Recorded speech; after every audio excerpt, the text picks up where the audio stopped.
Prison officers, have you ever met an inmate you respected greatly? I worked at Long Ridge for 6 years and I saw everything. Liars who cried on command. Guys who'd rob you blind while shaking your hand.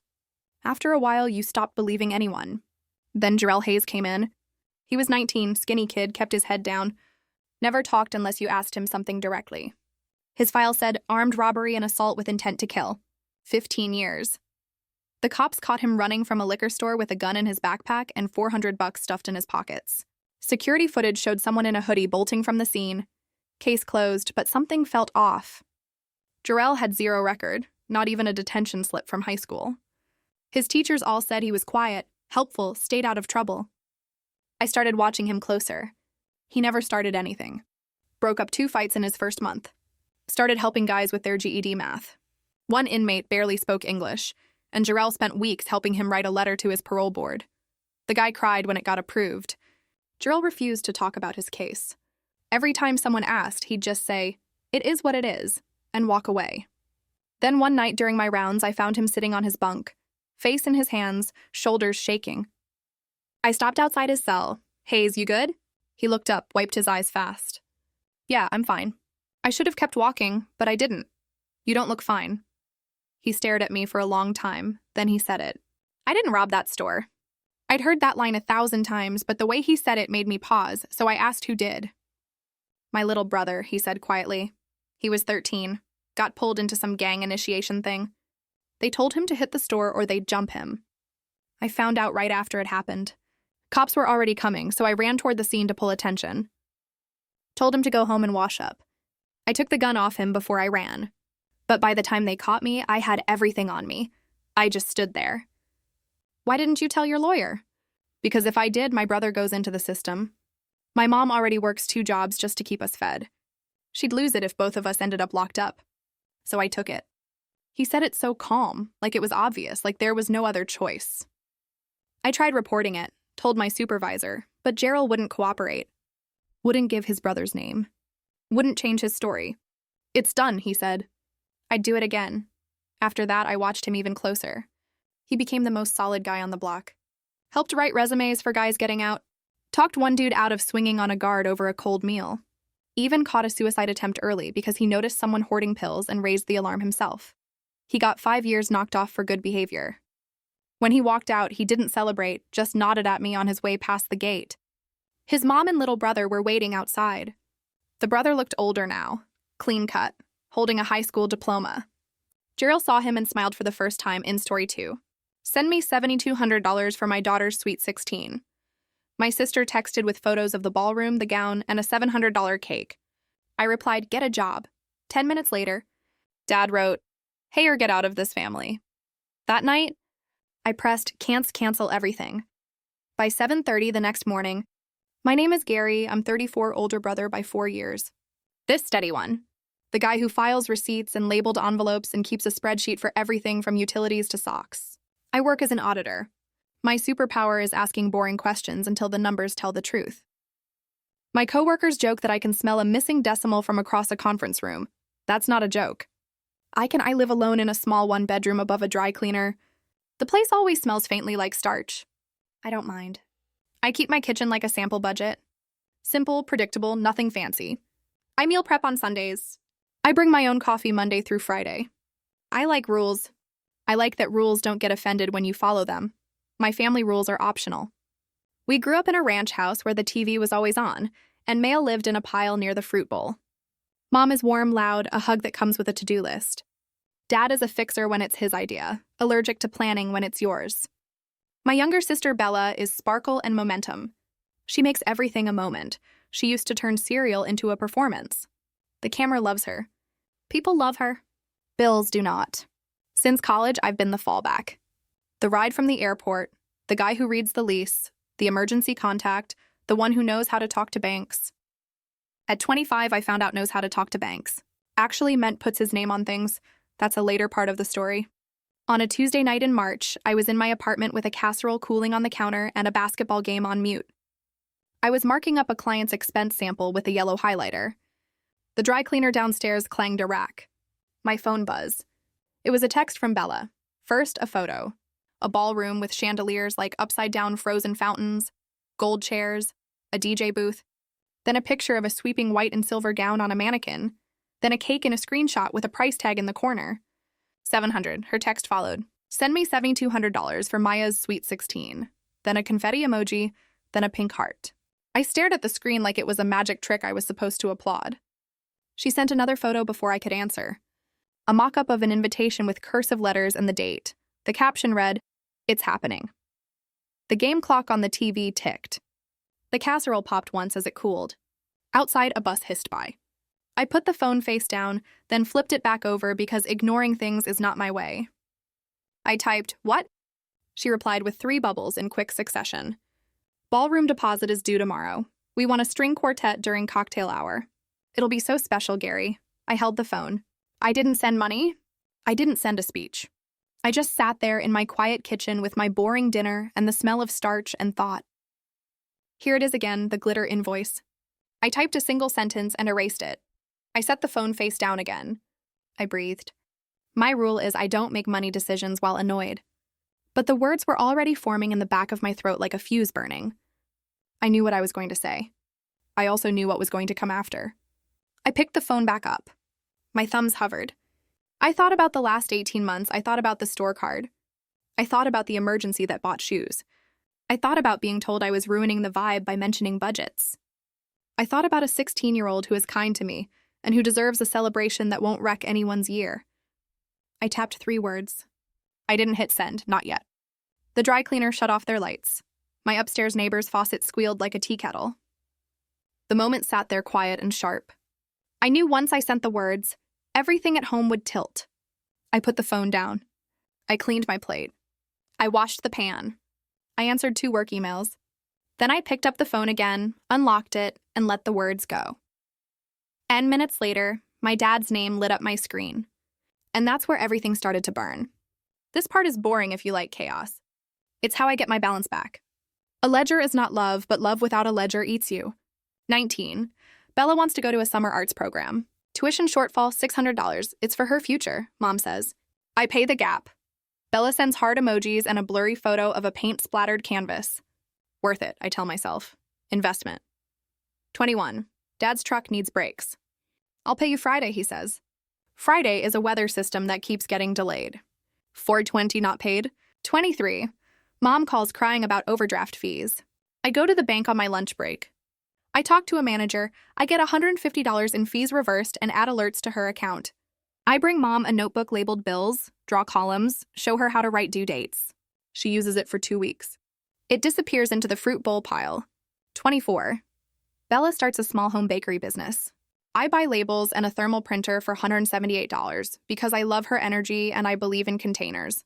She sells cupcakes for 3 weekends, posts pretty photos, then stops when it gets hard. The printer lives in a closet. I try not to feel stupid every time I see it.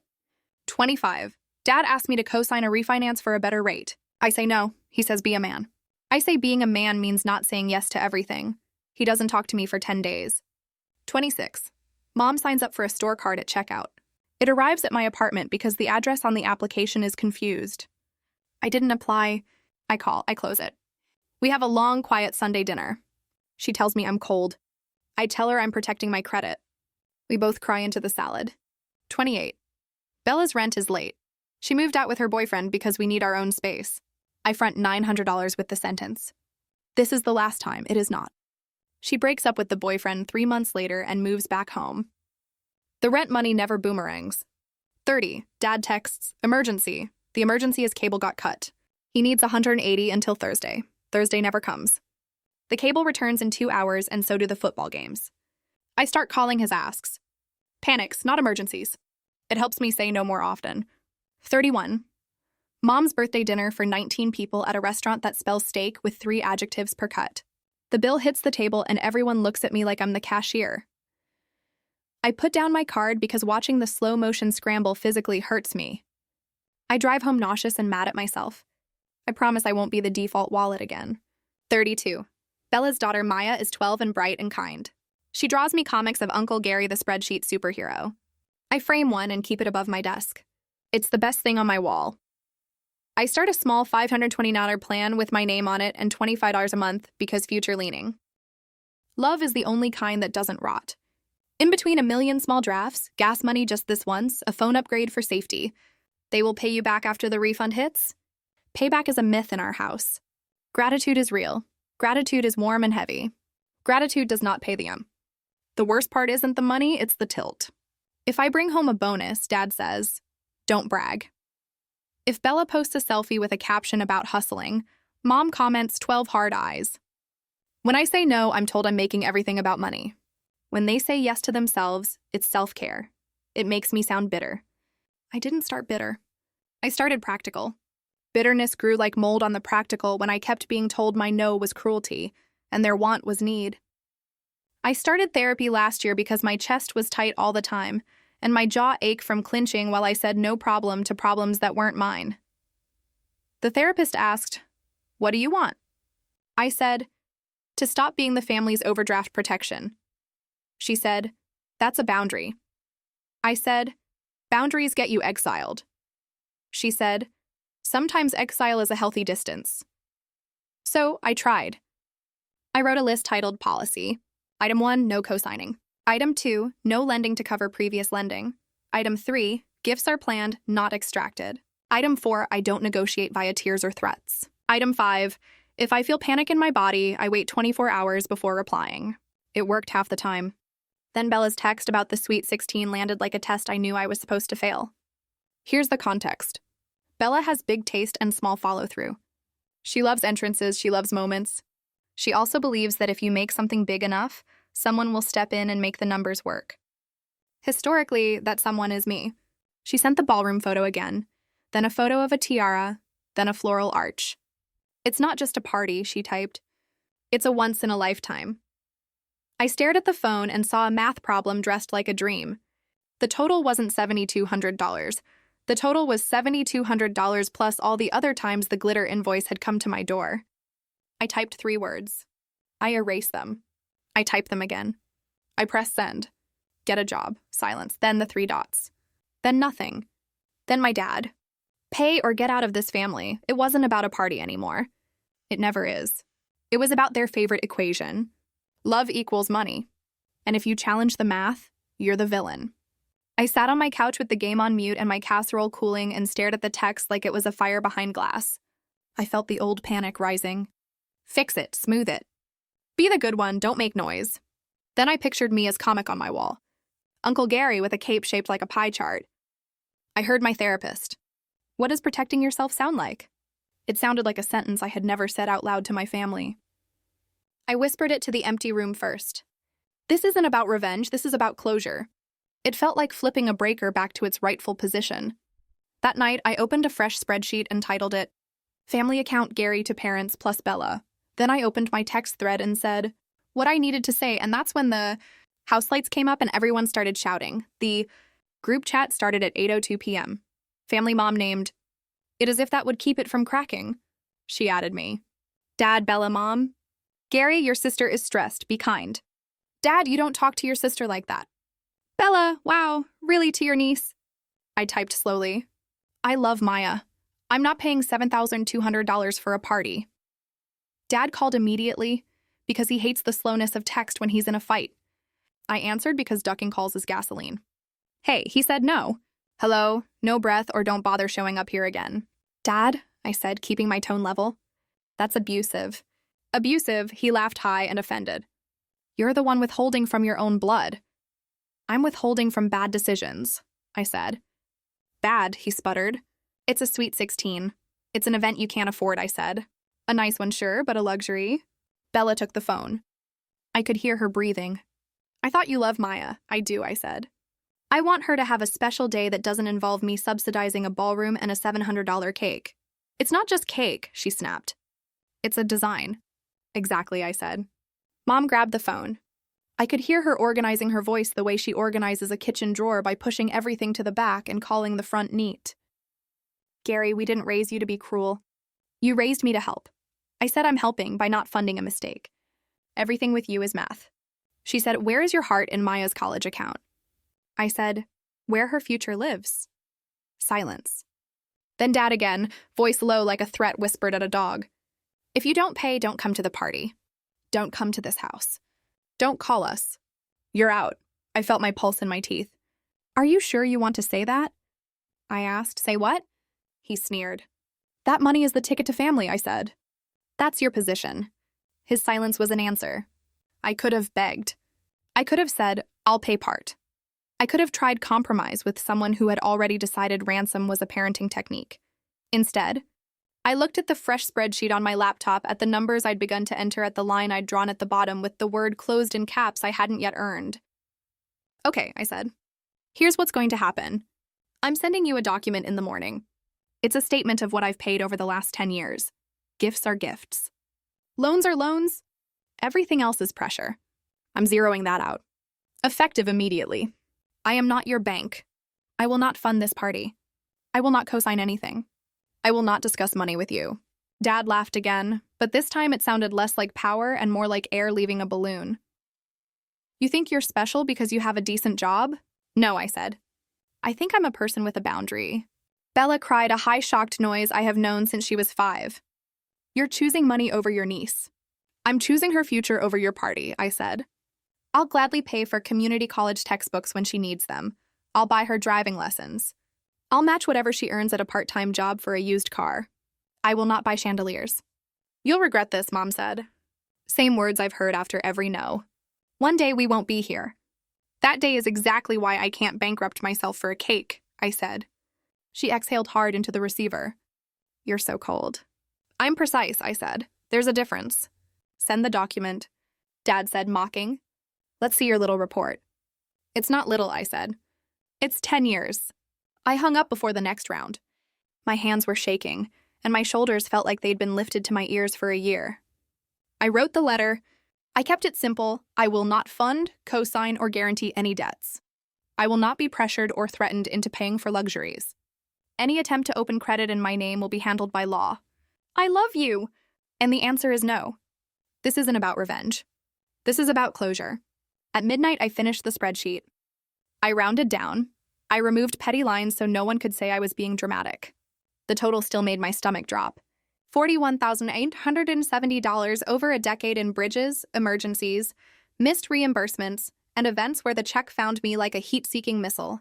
At 12:17 a.m., I emailed the PDF to the family thread and BCCC'd my own non-family account because auditors document.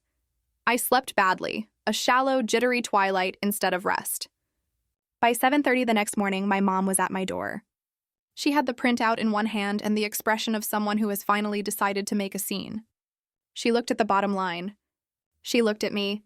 Her mouth worked around a sentence. She sat down without asking, and then in a motion both familiar and unreal, she slumped and fainted. I caught her head before it hit the arm of the chair. My father would later say I planned it that way, as if gravity and truth were my accomplices. As if a boundary were a trap. I didn't call an ambulance. I did the practical things. Feet up, cool cloth, speak gently. She came around in 30 seconds, blinking, looking suddenly small in my very average chair. Gary? She said, confused. I'm here, I said. You fainted. She looked at the paper in her hand as if it might bite her. You made a list of every little thing. I removed the little things, I said. These are just the ones you promised to pay back. I'm zeroing them. I'm closing our financial relationship.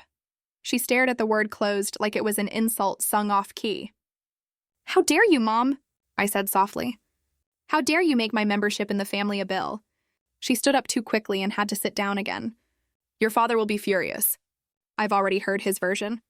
I said right on cue my phone buzzed with a text from Dad. Monster. Then another. We are done. Then a voice message I didn't listen to for an hour because I wanted to hear my own thoughts first. Bella's text came in waves. Are you happy now? Maya is crying. I hope you feel big. My thumbs hovered. I typed, erased, typed again. My therapist's voice in my head. Say what you're doing, not what they're doing. I wrote, I won't pay for the party. I will contribute $500 to Mia's education fund if you open one by Friday. Then I hit send. Silence for a long minute. Then keep your blood money. Then 5 minutes later, what's a 529? I sent a link. She left me on read. Mom finally stood without wobbling. She smoothed the paper. She folded it into a too-tight square. You're not the person I thought you were, she said. I am, I said. I'm just done paying to be him. She left without touching me. The door clicked. My apartment felt huge and airless. I made coffee. I sat at my table with a mug between my hands so I wouldn't text out of heat. I listened to Dad's voicemail when my hands were steady. "You did this to your mother," he said. "You always were a cold fish. Don't come here. Don't call us. Don't use our name to make yourself feel important." I saved it. Documentation. At 9:05 a.m., my boss called. "You good?" he asked. "You're usually on early." "I had a family thing," I said. "Take the morning," he said. Then after a pause, "Take the day." I didn't. Work is where the numbers behave. I need that when the people don't. By lunch, my aunt had called to choose sides gently. "Your mother is devastated," she said. "This party is a big deal. She can have a big deal." I said she can't send me the invoice. "Family helps," she said. "I've helped for a decade." I said, "Now I'm helping me." She made the disappointed noise. "You know, you sound like a banker." "I am an auditor," I said. "I count because no one else will." In the afternoon, my credit monitoring pinged. A hard inquiry from a store in a mall I haven't visited in years. I called immediately. "We have a new application under your name," the rep said. "Close it," I said. "Fraud colicant?" she asked. "Your sister's name appears." "Close it," I repeated. "And flag my file." I sent the confirmation to the family thread with one line. "Do not attempt to open credit in my name. Any future attempts will involve the police." Dad replied, "Stop threatening us." I typed, "Stop stealing from me." Then I deleted it and wrote, "This isn't a threat. It's a boundary." At 3:00 p.m., my therapist squeezed me into a video slot. I sat with my laptop balanced on a stack of audited binders and told her about the fainting, the voicemail, the mall card. "What does your body feel like?" she asked. "My jaw hurts," I said. "My stomach feels electric." "What is your rule today?" she asked. "I don't make decisions to fix their feelings," I said. "I make decisions to protect my future." She nodded. "Say it to them." "I already did," I said. "They heard betrayal." "That's not yours to translate," she said. I wrote it on a sticky note and stuck it to the corner of my monitor. Not my translation. Over the next week, the family chat was a storm. Mom sent photos of cake designs with the caption, "Never mind, we'll do sheet cake," followed by a crying emoji. Bella posted to Facebook a vague status about some people choosing money over love. Friends commented with praying hands. Dad updated his profile photo to one of him and Maya, smiling as if to say, "We're fine without you." I did boring things that felt like sandbags against a flood. Froze my credit. Removed my parents as authorized users on an old card I had forgotten they were on. Changed passwords, updated emergency contacts at work. It all felt clinical and small and necessary. Then something shifted. On day 9, Bella texted, "How do I open that education thing?" I sent the link again. She called 30 minutes later. "Walk me through it," she asked, voice flat, exhausted. "Okay," I said. "On one condition, we are not talking about the party." "Fine," she said. We set up the account. She put in $25. I put in $500. It wasn't a truce. It was a wire laid under the yard. On day 12, Mom texted, "I made soup. Can I drop some off?" I said yes with a rule. No party talk. She came by, hugged me briefly, set the Tupperware on the counter, touched the edge of one of my spreadsheets like it might tell her a secret, and said, "Your father is stubborn." It was the closest to an apology I have seen in my family. I said, "I know." On day 15, Dad called. I let it ring once and picked up on the second out of old reflex. "Your mother fainted," he said, weirdly cheerful like he discovered my kryptonite. "You happy?" "No," I said. "I'm sad. I'm also still not paying." Silence, then a breath. "You always were good with numbers," he said, almost soft. "We're bad with them." "That's true," I said. "Can you look at ours?" he asked. Not to pay, to look. I sat up. "Yes," I said. "I'll look." "I won't pay." "Fine," he said. Saturday. Saturday at their dining table. I brought a legal pad and 3 colors of highlighters because that's how I move. I made 3 columns. Needs nice, not now. I wrote rent in big letters at the top. I put Sweet 16 ballroom under not now. Mom glared. I left it there. I wrote Maya's dress under nice with a dollar amount that wouldn't break anyone. I wrote sheet cake under nice and underlined it once. I wrote DJ from cousin's friend under not now. I wrote park permit plus potluck under needs our nice compromise. Dad resisted, then stopped resisting when I showed him how much interest he'd paid last year on credit cards. Mom cried when I circled the number. I passed her a tissue and kept the pen moving because that's the only way anything ever changes. Bella came in with a Pinterest board dressed up as a phone. "Balloon arch?" she asked. "Not unless you blow them up yourself," I said. She made the face of a person who has never blown up 20 balloons and thought she might pass out halfway through. "I can do that," she said, defiant. "I'll get Maya to help." "Good," I said. "Teach her to price things." When I left, the ballroom was out, the park was in, the cake budget was normal, and everyone was mad at me in a way that felt familiar but smaller. I got in my car and sat with the engine off. I wasn't elated. I was level. There's a difference between winning and not losing. The next week, the calls slowed. The text cooled. A new silence moved in. Not exile, space. I went running 3 mornings in a row and didn't take my phone. I bought a plant and promised not to kill it. I got coffee with a friend who said, "You look like you slept." I had. The party plan became a backyard with borrowed lights. Bella found a neighbor with a smoker who agreed to handle meat for a case of soda and $100. Maya chose a simple dress that made her look like herself. Sweet, a little shy, a little taller than the last time she hugged me. She hugged me when I dropped off folding chairs. She whispered, "Thanks for the college thing." I whispered, "Thanks for being you." On the day of the party, I showed up with ice and a folding table and left my wallet in the glove compartment because I'm done leaving it on the table as tribute. Dad stood by the grill like a general. Mom fussed with fairy lights that didn't work until I fixed them and said, "You're still our fixer." I said, "I fix lights, not budgets." She nodded. "Fair." Bella avoided me at first, then brought me a plastic cup of lemonade like a white flag.